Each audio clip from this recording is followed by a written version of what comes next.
Hello guys, how are you? I'm Hardeep Singh. Welcome back to your own YouTube channel. IELTS updates and recent exams. For more updates related to recent IELTS exam writing test topics, listening, reading, practice test, and speaking, you got guesswork.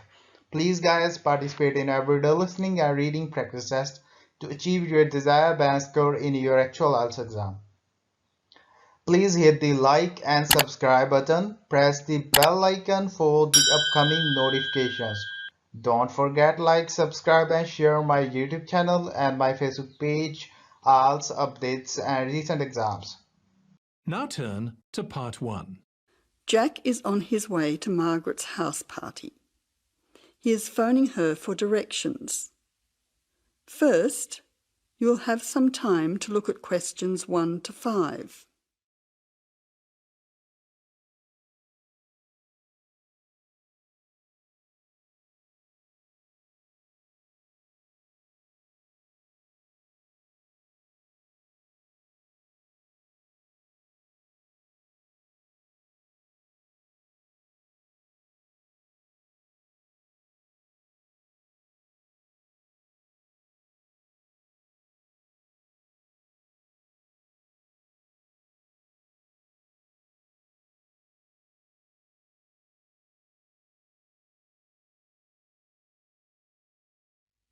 Now listen carefully and answer questions 1 to 5.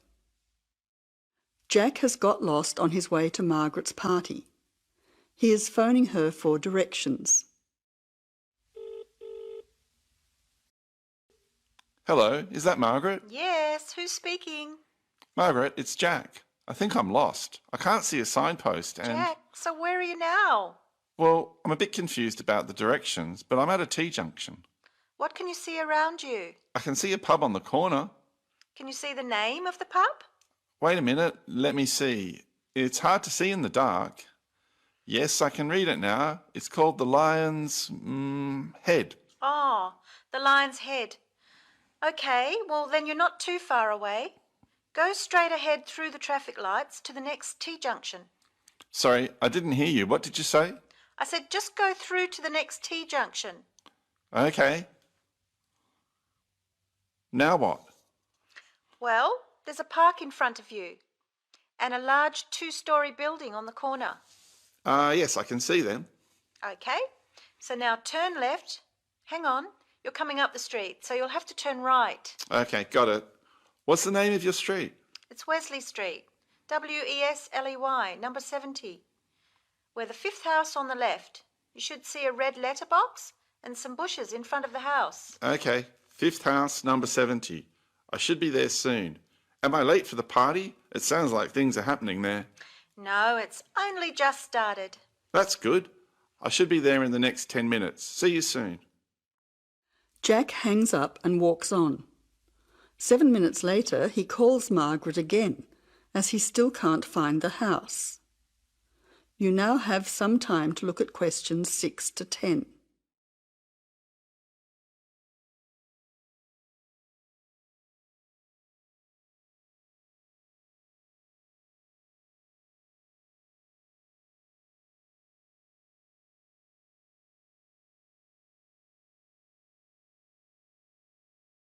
As you listen, answer questions 6 to 10.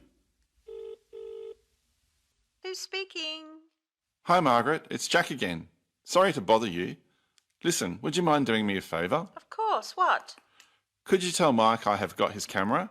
I've tried to send him a text message, but it's not going through. Oh, he's not here yet. Oh dear, he said he'd be there early. He might be lost too. Okay, I'll call him. What's his number?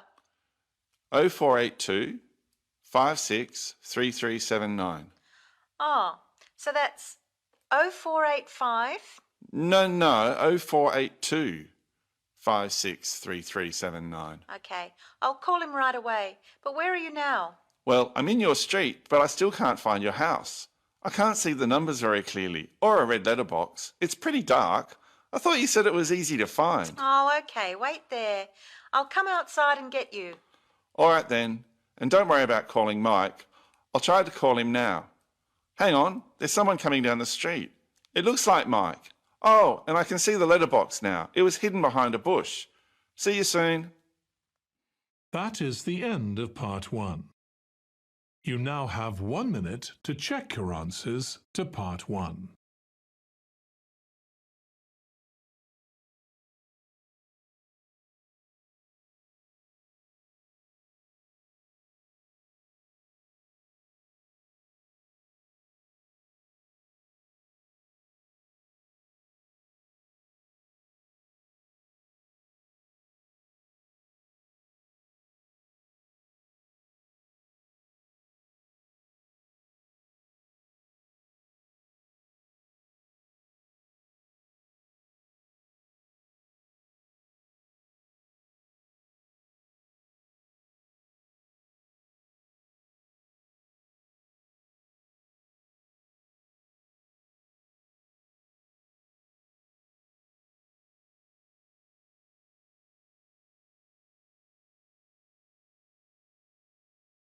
Part 2. You will hear a recorded message giving information about an animal park. First, you will have some time to look at questions 11 to 15.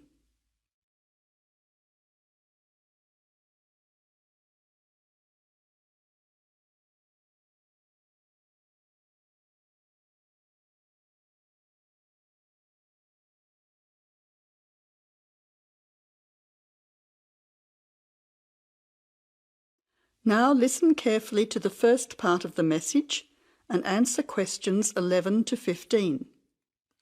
Welcome to the Australian Wildlife Park Information Line. The Australian Wildlife Park is very proudly owned and operated by an Australian family, John and Amanda Brooks, who operate the Australian Wildlife Park with their children, David and Sandra. The family doesn't receive any government assistance. It's solely funded by tourists visiting the park. Thank you for your support and assistance. When the Brooks family purchased the Australian Wildlife Park in 1987, the park housed a small collection of animals and birds on a modest 5-acre or 2-hectare property. A few years later, the park doubled in size when the family purchased the adjoining property.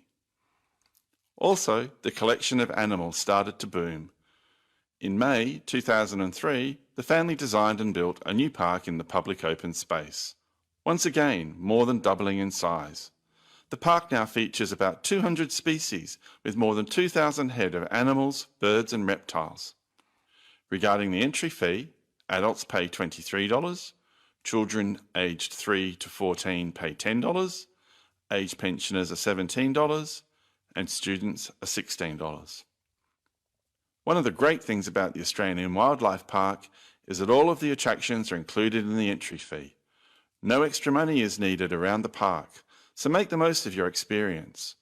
All shows, talks, photo opportunities and animal food are included in your entry fee. In addition, the Australian Wildlife Park is open every day of the year from 9 a.m. to 5:30 p.m, except Christmas Day, 25th of December.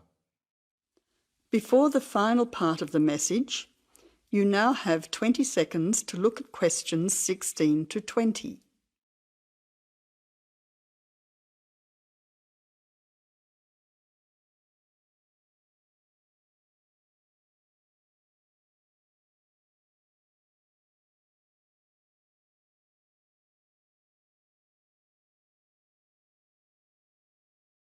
Now answer questions 16 to 20. Several attractions are available to visitors to the Australian Wildlife Park. Firstly, you can meet the koalas between 10 a.m. and 4:30 p.m. Here, people can view the koala colony in a natural environment. Another attraction is to feed the kangaroos between 9 a.m. and 5:30 p.m. Visitors can take a walk through the kangaroo enclosure, viewing them in a natural environment. Kangaroo food is provided and the kangaroos are very friendly. Also enjoyable are the wombats. At 11 a.m, 2 p.m and 3:45 p.m, there are interactive shows where the team is delighted to introduce you to these popular animals. Other attractions that may interest you are an interactive farmyard, suitable for children of all ages. Animal food is provided and the animals are very friendly. In addition, the working farm is where the country comes to town. Visitors can milk a cow, bottle feed a lamb, watch farm dogs gathering the sheep. All the excitement of a real Australian farm. When they ask for volunteers, be sure to put your hand up. Everyone can get involved. We at the Australian Wildlife Park hope all our visitors have an enjoyable time. See you soon. That is the end of part 2. You now have 30 seconds to check your answers to part 2.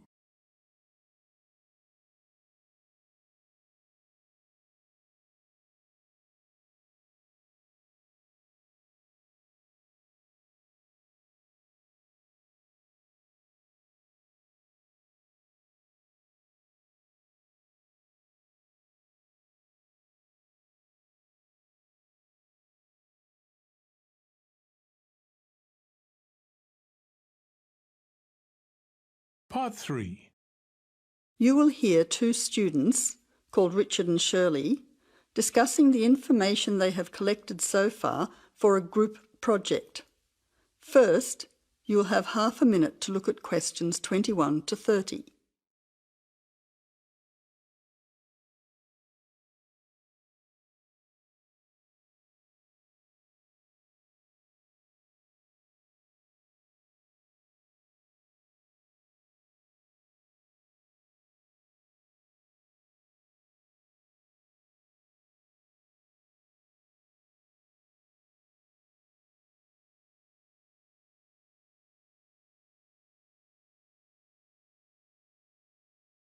Now listen carefully to the conversation and answer questions 21 to 30. Hi Shirley, glad you could meet me at the weekend to talk about the research we have to do on energy. Yes, Richard. I think it's important that we stay focused on the specific area of our research, energy consumption. Did you know that the demand for electricity is growing faster than coal, oil and gas can supply it? Yes, indeed. Coal and oil, which I discovered are also known as fossil fuels, could have disastrous effects on world climate. My research supports you. I also found out that the weather could be affected by global warming. However, a range of fuels are used around the world. Did you know that the most common fuels are the fossil fuels, with oil accounting for almost half at 45%? Coal and natural gas are equal next at 20%, with nuclear power being the lowest at 7%. Other sources of energy are also near the bottom at 8%. Before the final part of the conversation, you now have 20 seconds to look at questions 27 to 30.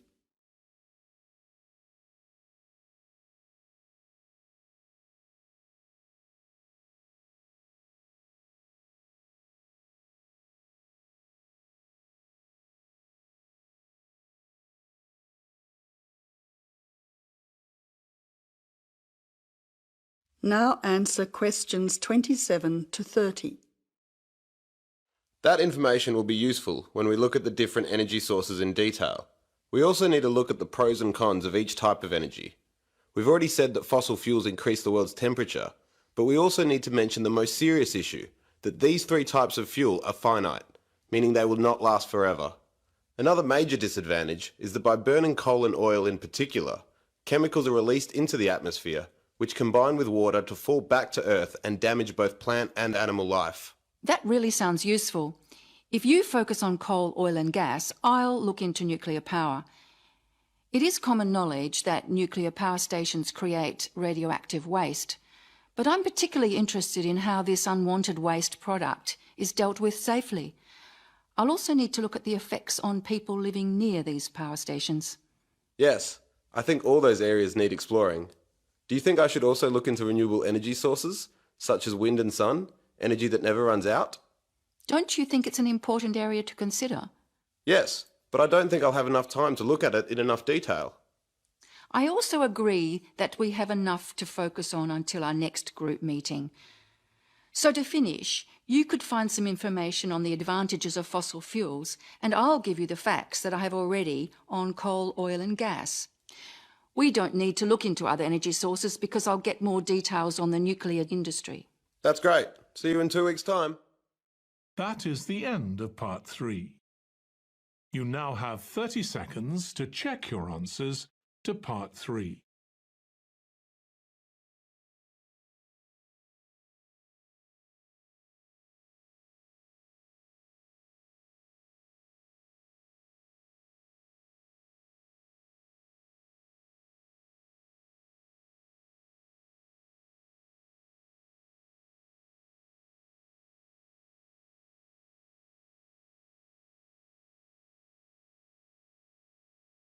Part 4. You will hear a talk from a series of lectures on the survival of our planet. Professor Samson talks about endangered species of flora and fauna. First, you'll have half a minute to look at questions 31 to 40.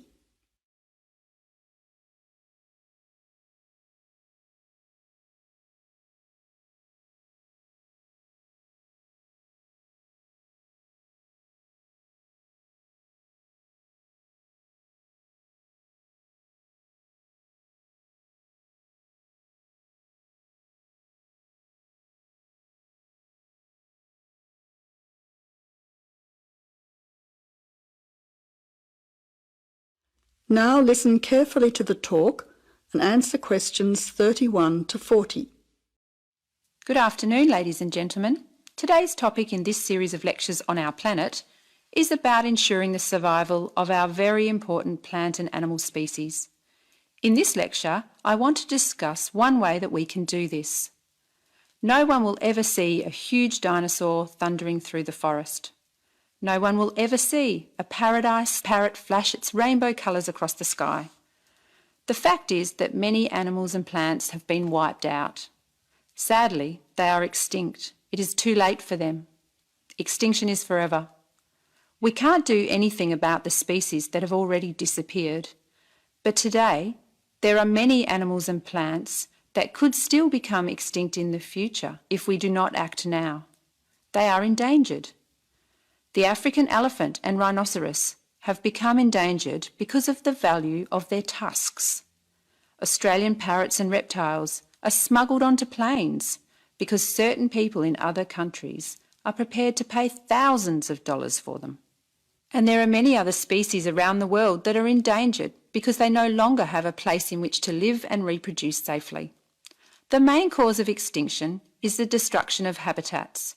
A habitat contains all that a living thing needs to survive: space, light, water, food, shelter, and opportunities for reproduction. The population of the world is growing rapidly, and this is placing great demands on land and resources for housing and for growing food. When vegetation is cleared and swamps are drained for agriculture, mining and suburbs, or when rivers are dammed to store water, plants are destroyed and animal life is threatened. In other words, humans are changing and destroying the habitats of animals and plants, which is in turn reducing their chances of survival.